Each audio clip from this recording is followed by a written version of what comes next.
ನಾನು ಯಾವುದೋ ಊರಿಗೆ ಹೋಗ್ಬೇಕು, ನನ್ನ ಡೆಸ್ಟಿನೇಷನ್ ಬೇರೆ ಇದೆ, ಇನ್ಯಾವುದೋ ಡೆಸ್ಟಿನೇಷನ್ ರೋಡಿಗೆ ಹೋಗ್ಬಿಟ್ಟಿದ್ದೀನಿ, ನನ್ನ ರಸ್ತೆ ನಾನು ಸರ್ಚ್ ಮಾಡ್ತಾ ಇರ್ತೀನಿ, ನನ್ನ ಡೆಸ್ಟಿನೇಷನ್ ನಾನು ಯಾವ ರೂಟ್ಗೆ ಹೋಗ್ಬೇಕು. ಸೊ ಆ ಥರ ಹುಡುಗಿದು ಕಣ್ಣು ಥಿಂಕಿಂಗು ಯಾವಾಗಲೂ ಇರ್ತಿತ್ತು.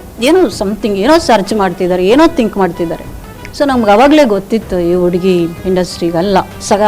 ಆಕಿ ಲುಕ್ ಹೆಂಗಿತ್ತು ಅಂದರೆ ನಾನು ಹೇಳ್ದಂಗೆ ಬಾಲಿವುಡ್ ಲುಕ್ ಅವಳ್ದು. ತುಂಬ ಚೆನ್ನಾಗಿ ಆ ಕಲರು, ಆ ಲುಕ್ಕು, ಒಂದು ಗ್ಲಾಸ್ ಹಾಕೊಂಡು ಇಳಿದ್ಲು ಅಂದರೆ ಸಖತ್ ಖುಷಿ ಆಗೋದು ನನಗಂತೂ. ಅಷ್ಟು ಚೆನ್ನಾಗಿದ್ಲು. ನಾನು ಅನ್ಕೋತಿದ್ದೆ ಕೈಗೆ ಸಿಗಲ್ಲ, ಈ ನೆಕ್ಸ್ಟ್ ಸಿನಿಮಾದಲ್ಲಿ ಕೈಗೆ ಸಿಗಲ್ಲ, ಅವಳು 100% ಬಾಲಿವುಡ್ಗೆ ಹೋಗ್ತಾಳೆ ಅಂತ ಅನ್ಕೊಂಡಿದ್ವಿ.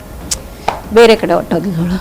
ನಾನು ಅದನ್ನೇ ಹೇಳಕ್ ಬಂದೆ, ನೀವು ಕೈ ಸಿಗಲ್ಲ ಎಲ್ಲೋ ಹೊಟ್ಟೋಗ್ತಾರೆ ಅನ್ಕೊಂತಿದ್ರೆ ನೋಡಿದ್ರೆ ಪರಪ್ಪನ ಅಗ್ರಹಾರಕ್ಕೆ ಹೋಗ್ಬಿಟ್ರು ಅಂತ. ಪರಪ್ಪನ ಅಗ್ರಹಾರಕ್ಕೆ ಹೋಗಿರೋದು ಅವ್ರಿಗೇನು ಪಶ್ಚಾತ್ತಾಪ ಏನಿಲ್ಲ. ಆಮೇಲೆ ಏನೋ ಅದು ದೊಡ್ಡ ವಿಷಯ ಆಗ್ತಿಲ್ಲ. She is happy. ನಾವು ಹೋದ್ರೂ ಏನೋ ಗಾದೆ ಇದೆಯಲ್ಲ, ಆ ಲೆವೆಲಲ್ಲೇ ಹೋಗಿದ್ದಾರೆ, ಆ ಲೆವೆಲಲ್ಲೇ ಇದ್ದಾರೆ.